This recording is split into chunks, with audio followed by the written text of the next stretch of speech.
앞서 학습한 6강좌를 간단하게 정리하겠습니다. 지금까지 배운 개념들을 정리해 보겠습니다.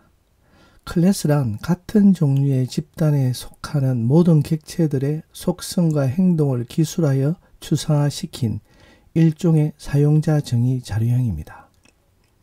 그리고 클래스는 인스턴스화 할 수 있는 틀을 정의한 것입니다.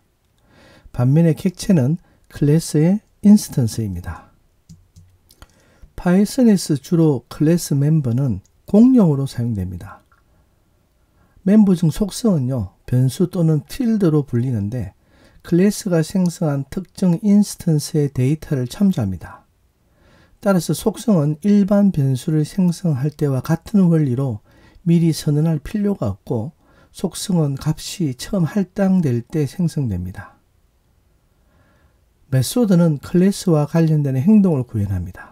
즉 메소드는 특정 클래스와 연관된 함수이기 때문에 클래스 내부에서 정의를 하게 됩니다. 그리고 메소드를 호출해서 실행할 수 있는데 영어로는 메소드 인보케이션 또는 메소드 콜이라고 부릅니다. 그리고 속성이나 메소드를 호출하는 방법은 화면의 예시처럼요, 도트 연산자를 사용하면 됩니다.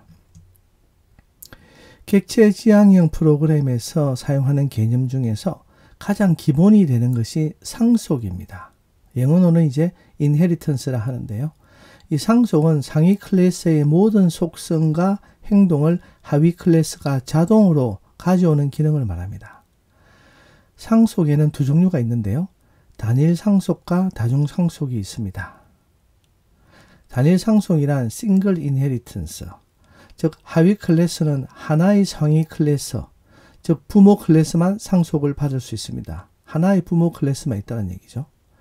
다중 상속은 멀티플 인헤리턴스라 해서 하위 클래스가 여러 개의 부모 클래스, 즉 여러 개의 상위 클래스로부터 상속을 받을 수 있습니다. 자바의 경우는 단일 상속이고요. 파이썬은 기본적으로 다중 상속을 지원합니다. 캡슐화란 인캅슐레이션이라 부르는데 이것은 외부 세계로부터 객체 안의 세부적인 내용을 숨기는 것, 즉 데이터 하이딩을 뜻하는데요. 파이썬에서는 데이터 숨기기가 쉽지 않습니다.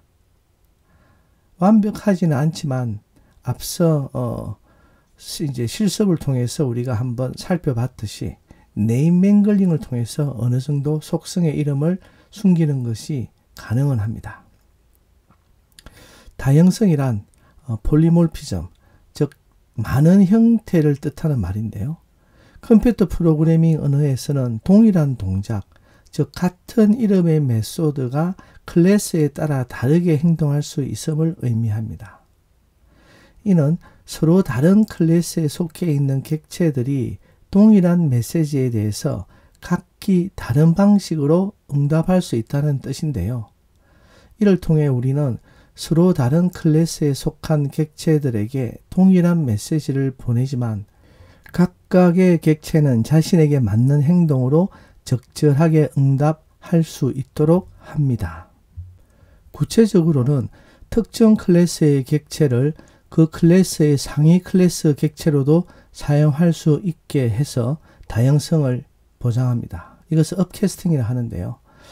그래서 상위 클래스를 베이스 클래스라고도 부릅니다. 이렇게 상위 클래스 객체의 메소드를 호출하지만 사실상 하위 클래스는 상위 클래스에서 상속받은 메소드를 재정의, 즉 오버라이드해서 다른 방식으로 동작하도록 할 수가 있습니다. 예를 들어 악기라는 상위 클래스가 있고 악기의 하위 클래스로 드럼, 기타, 베이스, 그리고 키보드가 있다고 가정해 보겠습니다. 하위 클래스인 드럼, 기타, 베이스, 키보드 각각 플레이라는 메소드가 있고요. 이들은 각각 다른 소리를 냅니다. 이들의 상위 클래스인 악기, 즉 인스트루먼트도 플레이라는 메소드가 있지만 사실상 아무것도 하지 않는 추상 메소드입니다. 즉 아무것도 하지 않는다는 거죠. 왜냐하면 악기마다 플레이하는 소리가 다른데 각 악기들의 상위 클래스인 인스트루먼트는 특정한 소리를 낼 수 없기 때문입니다. 그럼에도 불구하고 우리가 인스트루먼트의 플레이 메소드를 호출하면 어떠한 하위 클래스의 악기가 봐도 각 악기의 플레이가 실행되어 각 악기에 맞는 소리를 낼 수 있는데 이것을 다형성이라고 합니다. 본 강좌는 파이썬 기초과정이라 다형성은 다루지는 않고 있습니다. 클래스와 객체 정리 강의를 마치겠습니다. 감사합니다.